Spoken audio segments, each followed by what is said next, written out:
నమస్తే, welcome to 99 TV. బడా కార్పొరేట్లకి వైజాగ్లో ఏపీ సర్కార్ బంపర్ ఆఫర్. తప్పే ఉంది, సర్కారు వారి పాటిది. ఎకరం 99 పైసలు, అది కూడా బడా corporates under AP's IT and GCC policy 4.0. We're committed to developing an ecosystem for IT industry in the state. Nara Lokesh garu tweet చేశారు ఎక్స్ ప్లాట్ఫామ్ మీద. We are delighted to welcome Cognizant Technology Solutions, a titan of the Indian IT industry, to set up a 21.3 acre campus in Visakhapatnam with an investment of 1,583 crore rupees. This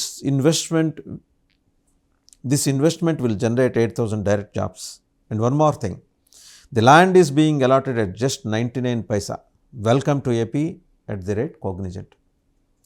బ్రహ్మాండం. వారి ట్విట్టర్లో చేసిన పోస్ట్లో వారి ఫోటోతో పాటు కింద కాగ్నిజెంట్ దిగ్గజాలు ఎవరైతే ఉన్నారో వాళ్ళందరినీ కూడా అందులో ఆ ట్వీట్లో చూడొచ్చు. మంచిదే, 8,000 ఉద్యోగాలు జనరేట్ చేసే ఒక పెద్ద బృహత్తర కార్యక్రమానికి 1,583 కోట్ల రూపాయల పెట్టుబడులతో వస్తున్న కాగ్నిజెంట్ని ఆహ్వానించడం మంచిదే. వాడు 99 పైసల వెనకున్న లాజిక్ ఏంటి జనం అడుగుతున్నారు. ఇది వైసీపీ అడగటమో లేకపోతే మరొకళ్ళు అడగటమో కాదు, జనం అడుగుతున్నారు. ఇంతకుముందు ఆల్రెడీ టాటా కన్సల్టెన్సీ సర్వీసెస్కి ఇదే రేటున మీరు ఇచ్చిన దానికి సంబంధించి టీసీఎస్ నుంచి ఒక కృతజ్ఞతాపూర్వక సందేశం కూడా లేదు ఇంతవరకు. అండ్ టీసీఎస్ క్రెడిబిలిటీ మీద ఎవరికి ఎలాంటి సందేహాలు లేవు, కాగ్నిజెంట్ క్రెడిబిలిటీ మీద కూడా ఎలాంటి సందేహాలు లేవు. సందేహాలల్లా 99 పైసలకు ఇవ్వటం వెనకే మీకున్న లాజిక్ ఏంటని చెప్పేసి సీనియర్ రిటైర్డ్ ఐఏఎస్ అధికారి ఈఏఎస్ శర్మ గారు ఒక లెటర్ కూడా రాశారు. ఆయన దాంట్లో ఏం రాశారంటే, మాజీ అధికారి, former secretary energy government of India, టీసీఎస్పై విశ్వసనీయత ఉన్నప్పటికీ కేటాయింపు విమర్శలకు గురైంది అని అంటూ ఏప్రిల్ 15 ఒక లెటర్ రాశారు చీఫ్ సెక్రటరీ కె విజయానంద్ గారికి, ఆంధ్రప్రదేశ్ ప్రభుత్వ ప్రధాన కార్యదర్శి గారికి. 99 పైసల రేటు ప్రభుత్వ ఉత్తర్వు MS 571 వితిన్ బ్రాకెట్స్ సెప్టెంబర్ 14, 2012 దీన్ని ఉల్లంఘిస్తుంది. సెప్టెంబర్ 14వ తేదీ 2012న జారీ చేసిన జీవో MS 571ని ఉల్లంఘిస్తుంది. ఇది మార్కెట్ రేట్లో 10% దగ్గర లీజుల్ని 3 ఏళ్లకు ఒకసారి పునరుద్ధరించడాన్ని తప్పనిసరి చేస్తుంది. ఇది ఆయన లేవనెత్తిన పాయింట్. ఇప్పుడు 99 పైసలకు ఇచ్చారు, ఏది లీజే అయి ఉండొచ్చు కాక, కానీ మార్కెట్ రేట్లో 10% దగ్గర లీజుల్ని 3 ఏళ్లకు ఒకసారి పునరుద్ధరించడాన్ని ఇది తప్పనిసరి చేస్తుంది. అంటే ఈ లీజు ఎంతకాలం ఉంటుంది, దానికి సంబంధించిన జీవో విడుదలైన తర్వాత ఇదంతా బయటకు వచ్చే అవకాశం ఉంది. భూమి మార్కెట్ విలువ ఎంత ఉంది, 1,000 కోట్ల రూపాయలు అంచనా వేశారు. కాబట్టి ఈ ఒప్పందం ప్రజా వనరులను తగ్గిస్తుందని మరి క్రిటిక్స్ అంటున్నారు. సరే, వైఎస్ఆర్ కాంగ్రెస్ పార్టీ వాళ్ళకి రొటీన్ ఒకటే ఉంటుంది, స్టీరియోటైప్, ఇది భూ కుంభకోణం అని. సాధారణ ప్రజలు దీన్ని కుంభకోణంగా చూడలేదు, దాన్ని మించి చూస్తున్నారు. పెట్టుబడులని ఎవరు వ్యతిరేకించట్లేదు, ఆ కంపెనీ క్రెడిబిలిటీని ఎవరు కాదంట్లా. 99 పైసలకి ఇవ్వటం వెనక ఉన్న అంతరార్థం పరమార్థం ఏంటి, ఇదే వాళ్ళకి మాత్రమే వర్తిస్తుంది, ఆ టీసీఎస్కి మాత్రమే. అండ్ ఇంకోటి, ఉర్సాకి సంబంధించి మంత్రి లోకేష్ గారు ఛాలెంజ్ చేశారు, మేము 99 పైసలకి ఇచ్చినట్టు నిరూపించండి అని. సరే, జీవో ఏదన్నా బయటకు వస్తే నిరూపించకపోవటం అనేది తెలుస్తుంది. రెండోది, టీసీఎస్కి సంబంధించి అక్రమాలకు ఆధారాలు కనిపించట్లేదు. పారదర్శకత కోసం డిమాండ్లు, ముఖ్యంగా స్థానిక ఉద్యోగ హామీల మీద, సబ్సిడీ భూమిని పొందిన తర్వాత కంపెనీలు వాగ్దానం చేసిన ఉపాధిని అందించడంలో విఫలమైన పరిస్థితులు గతంలో ఉన్నాయా, అవే పరిస్థితులు వచ్చే అవకాశాలు ఉన్నాయా అని కూడా జనం మాట్లాడుతున్నారు. Nothing wrong in it. అంటే ఒక నిర్ణయం తీసుకున్నప్పుడు ప్రభుత్వం నిర్ణయం తీసుకున్నప్పుడు క్యాబినెట్లో తీసుకున్న నిర్ణయమా, లేకపోతే మరి మంత్రిగా ఆయన స్వయంగా తీసుకున్నానేమో, దీనికి కేబినెట్ ఆమోద ముద్ర ఉందా, జనం అడుగుతారు. ఇప్పటికే మాజీ ఎంపీ కేశినేని శ్రీనివాస్ గారు మాట్లాడారు, నానిగా ఆయన ప్రసిద్ధులు. ఆయన ఉర్సా భూముల కుంభకోణం సంబంధించి ఉర్సా క్లస్టర్స్ ప్రైవేట్ లిమిటెడ్తో కూర్చుకున్న ఒప్పందం గురించి ఆయన మాట్లాడారు, వైసీపీ మాట్లాడింది. ప్రభుత్వం ఏమంటుంది, మేము 99 పైసలకి ఇచ్చామని ఏమన్నా ఉందా, జీవో చూసి మాట్లాడండి, ఛాలెంజ్ చేస్తున్నామని ప్రభుత్వం అంటుంది. ఈ ప్రతి ఛాలెంజ్లు ఎందుకు, ఆ జీవో ఏదో ఇచ్చేసి వాళ్ళకి ఎలా ఇచ్చారు ఏంటది. ఉర్సా కంపెనీలో మధ్యలో వచ్చి చేరిన కొత్త పార్ట్నర్స్ వాళ్ళకున్న బ్యాక్గ్రౌండ్ గురించి తెర ముందుకు తీసుకొచ్చి మాట్లాడుతున్నారు. అసలు ఉర్సా కంపెనీ స్థాపకులు ఏంటి, వాళ్ళకి లిక్కర్ కేసులో ఇరుక్కున్న రాజిరెడ్డికి ఉన్న సంబంధాలు ఏంటి, ఇవన్నీ కూడా ఇవన్నీ కూడా మాట్లాడాలి, ఖచ్చితంగా మాట్లాడాల్సిన అంశాలే.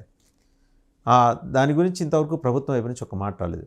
వాళ్ళ కేశినేని నాని గారి సోదరుడు, ప్రస్తుత విజయవాడ ఎంపీ కేశినేని చిన్ని గారు ఏదో ఆయన వరకు ఆయన తొడగొట్టి సవాల్ చేసి కన్నెర చేసి ఆగ్రహించి వాళ్ళ సోదరుడి మీద ఏవో 4 మాటలు మాట్లాడారు.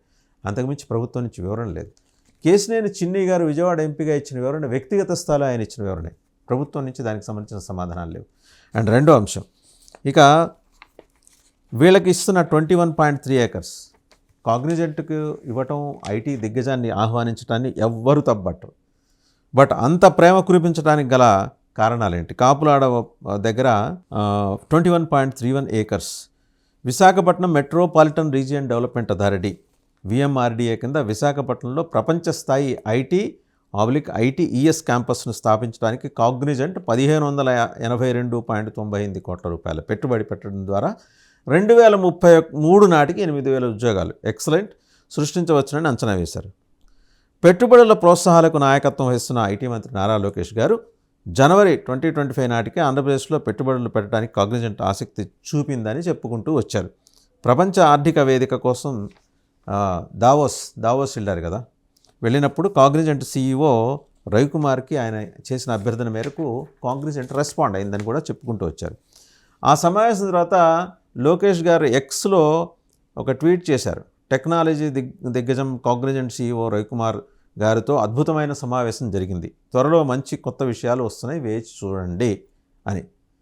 100% ఏది కంప్లీట్ పూర్తి నిధులు వాళ్ళవే, ఎక్కడా ఎవరి దగ్గర 100% ఏది సొంత క్యాపిటల్తో నడిచే ఈ ప్రాజెక్ట్ ఐటీ పవర్ హౌస్గా పెరుగుతున్న రాష్ట్రమైన ఆంధ్రప్రదేశ్ పట్ల కాగ్నిజెంట్ దీర్ఘకాలిక నిబద్ధత ఉందని ప్రభుత్వం చెబుతోంది.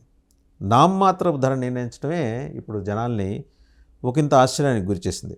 TCS ఉర్సాలకి గతంలో జరిగిన కేటాయింపుల నుంచి వచ్చిన ఆందోళనని మనం ఇక్కడ ఒకసారి గమనిస్తే కనుక 1000 కోట్ల రూపాయల విలువైన భూమిని దాని మార్కెట్ విలువలో సగానికి సగం తగ్గించి అప్పగిస్తున్నారనే ఆరోపణలు కూడా వస్తున్నాయి. ఇది మరీ అన్యాయంగా ఉండటంతో పలు ప్రశ్నలు ఉత్పన్నమవుతున్నాయి. మరి దీనికి సంబంధించి రాష్ట్ర ప్రభుత్వం, ఆంధ్రప్రదేశ్ ప్రభుత్వం ఏం సమాధానం చెప్తుంది? TCS దగ్గరికి వచ్చేప్పటికీ 2025 అంటే ఈ ఏడాది ఏప్రిల్లో విశాఖపట్నంలోని ఐటీ హిల్ నెంబర్ 3 దగ్గర 21.16 acres దానికి, అది కూడా ఎకరానికి 99 పైసలే, 1370 కోట్ల రూపాయల ప్రణాళికాబద్ధమైన పెట్టుబడితో 12,000 ఉద్యోగాలను సృష్టించడం అనేది TCS దగ్గర ఉన్న ప్రతిపాదన. 90 రోజుల్లోపు కార్యకలాపాలను ప్రారంభించడం, 2-3 ఏళ్లలో 10,000 మంది ఉద్యోగులకు శాశ్వత క్యాంపస్ను పూర్తి చేయడం లక్ష్యంగా పెట్టుకున్నారు వాళ్ళు, TCS వాళ్ళు. లాస్ట్ ఇయర్ అక్టోబర్లో లోకేష్ గారు టాటా గ్రూప్ ముంబై ప్రధాన కార్యాలయం సందర్శన సందర్భంగా ఈ ఒప్పందం ఖరారైంది. TCSకి ఇప్పుడు వచ్చిన ఇబ్బంది లేదు, ఆంధ్రప్రదేశ్లో బలమైన ఉనికి ఉంది. అండ్ హైదరాబాద్లో కూడా it has a visible presence and very logical and sensible presence TCSకు ఉన్నది. మొత్తం చాలా పెద్ద ఎత్తున ఐటీ ప్రాజెక్టులు అందించిన చరిత్ర ఉంది. విశాఖపట్నం అలాగే అటువంటి నగరాల్లో దాని విస్తరణ కోసం TCS ఎప్పటి నుంచో ప్రయత్నిస్తుంది. సరే, గవర్నమెంట్ ఆఫ్ ఆంధ్రప్రదేశ్ వెల్కమ్ చేసింది, మంచి మూవే. ఇక్కడ ఎవరు TCS క్రెడిబిలిటీని కానీ కాగ్నిజెంట్ క్రెడిబిలిటీని కానీ ఎవరు ప్రశ్నించట్లా. మనుగడలో లేని కంపెనీలకి భూములు కేటాయించడం అనేది ఏంటి అనే దాని దగ్గర వస్తుంది. అండ్ అలాగే మనుగడలో ఉన్న భూములకు కూడా 99 పైసలకి ఎకరాలు కేటాయించడం ఏంటనేది. అండ్ దాని లీజుకు సంబంధించి former IAS officer EAS Sharma garu లేవనెత్తిన అంశాలే ఇవాళ ప్రశ్నార్థకం. ఆ లీజ్ కంటిన్యూయన్స్ అప్పుడు వచ్చే తలనొప్పులు, ఇబ్బందులు, దానికి సంబంధించి విధి విధానాల ఖరారు, ఇవన్నీ కూడా ఆయన ప్రశ్నించారు. మరి దీనికి రాష్ట్ర ప్రభుత్వం ఏం సమాధానం చెప్తుందో వేచి చూడాలి.